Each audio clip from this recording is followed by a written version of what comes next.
But I wanted to hear your view. I am honored with the government of MP to give me an opportunity tomorrow to speak on the optimization of world peace through spiritual, innovative, and demographic education. I have developed some mathematical equations. You talked about Coyer's force. You gave a very good example of near equator, the Coyer's force work, which acts like that. So that's why I got liberty to ask your opinion that I have put an humble effort to develop a mathematical equation that peace is inversely proportional to entropy. To? Peace is inversely proportional to entropy.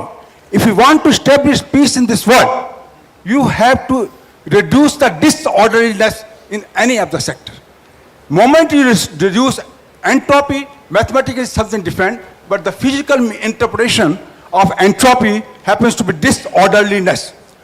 In any sphere of life, if you reduce disorderliness, there will be a peace, more increase. I want your scientific view or the spiritual view on this, whether this theory holds good or not, because I'm going NASA day after tomorrow, being a visiting scientist there.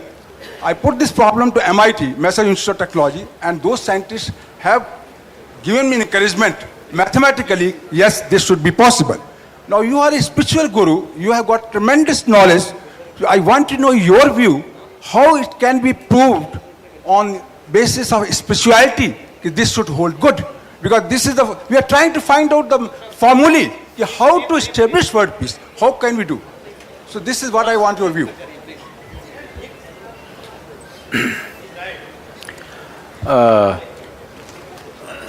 The peace will happen because of orderliness. Is that essentially the gist of it?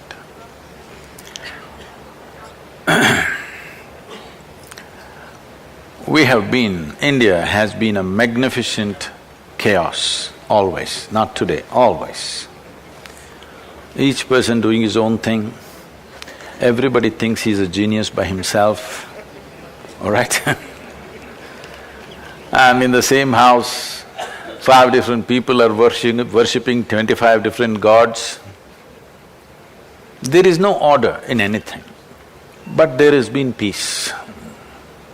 In many ways, if you look back on the history of various regions of the planet, we've been probably the most peaceful people on the planet. This is not because of orderliness. This is because unless you can keep your mind peaceful, how can you keep your home peaceful, town peaceful, world peaceful? If your mind is in turmoil, everything is orderly, something crazy will happen. Something really crazy will happen. So people always ask me, Sadhguru, you're saying India is such a spiritual land, particularly when I'm traveling outside the country, but see, they're in such poverty, this, that. I tell them, you just come and see in India. For example, where our ashram is in Tamil Nadu, about 12 kilometers from the ashram there is a police station. Now they've upgraded it to 11 policemen. Earlier, all these years it used to be 8 policemen. At any time, 3 or 4 will be on the leave. 1 sub-inspector and 12 policemen now. 3-4 will always be on leave. They have no vehicles. The sub-inspector has his own private Hero Honda. The others have bicycles. If you say a murder has happened, they will ask, should I really come? Anyway, the man is dead. Bring him here. I'm saying there's really no law enforcement. And people are not living in great comfort or something, they're living basic lives in the village. Ashram is there is another university, cars are going up and down, people are driving Mercedeses, BMWs up and down. These people are living in abject poverty. Nobody ever jumps on these people, kills them, takes what they have. It never happens. This is spirituality. If you remove the police in New York City for 3 days, whatever happens, in 2.5 to 3 minutes the police are there, armed police, not just police, always armed police. In spite of that, so much happens. You remove the police for 3 days in New York City, you will see what havoc will happen. So now peace is a consequence of how we are within ourselves. The essential fundamental of this culture has been simple aspects or simple tools of yoga have been introduced to every human being. How to sit, when you eat, how you should sit, when you do your puja, how you must sit, if you receive, how you must receive, if you give, how you must give. For everything there is an asana, a mudra, a particular pattern, even breath patterns were given for different activities, how to do. This is a distorted version of yoga which has happened over many millennia. Initially, proper yoga was taught to every human being at one time. Over millennia, because of invasions and various things, corrections did not happen. So distorted versions of yoga are happening. Even today, at least 70% of the Indians, without knowing what is yoga, they're practicing some simple form, at least the way they stand, the way they sit, they're doing some yoga. And this has made the difference, because your minds are peaceful, society is peaceful. Because what you call as society or the world is a larger manifestation of the human mind. If you do not know how to keep yourself peaceful, world peace, world peace. I've been to all those international peace conferences many times and I decided not to go about 6 years ago anymore because it's just talking shops. World peace, speeches are given and some people are bringing 50-page speech and reading it. Peace happens because everybody falls asleep.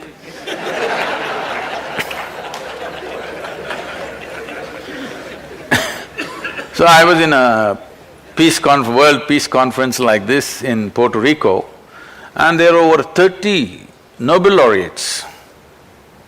So all of them, they're talking about world peace. I just asked them a simple question. How many of you can put your hand on your heart and say that you are peaceful in your mind?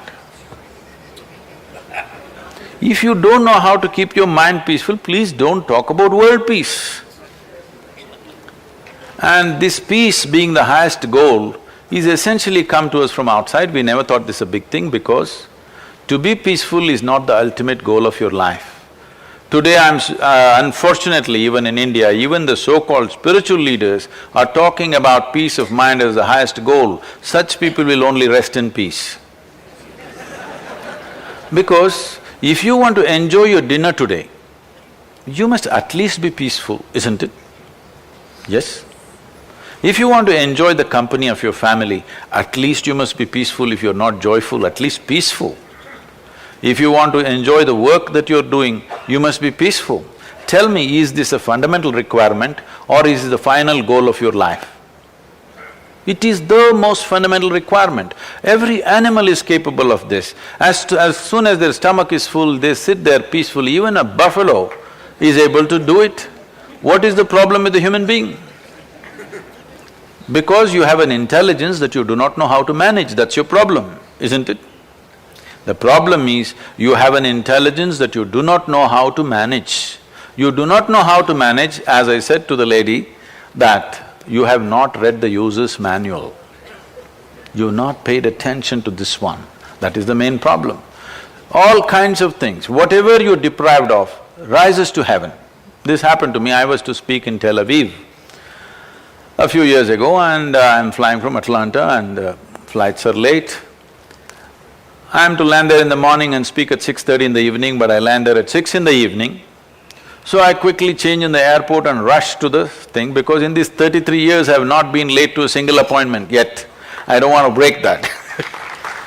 So I rush to the place and I have been flying an American airline, so there's nothing edible on the plane, so I'm famished. And when I go there, I find that the venue of the talk is a restaurant. Life can't be better, isn't it? So I'm happy that it's a restaurant, at least you can smell the food. I have not eaten since early morning or the previous day. So I went there and people are already coming in and they're greeting me. One man comes and says, "Shalom." I asked him, what does it mean? He says, "This is the highest way of greeting." I said, that's your opinion, but what does it mean? He says, no, this is the highest way of greeting. All right, what does the word mean? He says, it means peace. Then I said, why would peace be the highest way of greeting unless you're born in Middle East? In South India, if you come up to me in the morning and say, peace, I will say, what's wrong with you? What's the matter today? So whatever you're deprived of will become the highest thing. Please don't make it the highest thing. Peace is not the highest goal. Happiness is not the highest goal. All these things as a little child you were capable of it, isn't it so? Yes? This is not something that you achieve at the end of your life. This was the square one of your life. Unfortunately, most lives have moved backward, not forward. So, peace will come from orderliness? No. When people are peaceful, they can be any way and still be okay. When people are violent, order is needed. I must tell you this, one of the Kennedys, the Kennedy family, came to the ashram and they stayed for a month or so. Then he is a mad, passionate driver. He wants to drive. I said, if you drive, you will kill Indian people because many of them are checking their horoscopes every day on the street. Because their astrologer has told them you will live for 85 years, they want to check on the street. So they'll suddenly walk in, they'll suddenly fall under your wheels. You're supposed to do something and prove his horoscope right. So I said, this is not for you, this is not like America, just gassing up and going. This is different, you don't drive. He said, no, Sadhguru, I want to drive. Then we put an escort car for him and behind this car you drive. So he thoroughly enjoyed, he drove to Kerala, he drove to Goa, he went to Gujarat, Rajasthan, and then he left. When I went to America, there was a Robert Kennedy 25th anniversary event where I went. So I asked him, what was your experience of driving in India? Sadhguru, people are so peaceful. In America, everybody is in a rage, which is true. Everything is in order. If little go off the order, people will burst. Do you understand? The emotions will burst on the street just like that. Here, everybody is trying to get under your wheel. Still you are not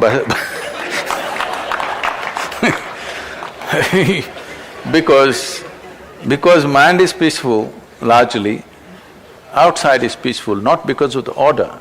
But we will lose this. We will lose this in the coming years if we don't do the necessary work. We are still eating old food. What work was done in the previous generations, we are still enjoying. Now if we don't do the necessary work, next generations will not have the same thing. So is peace equivalent to order? Not at all.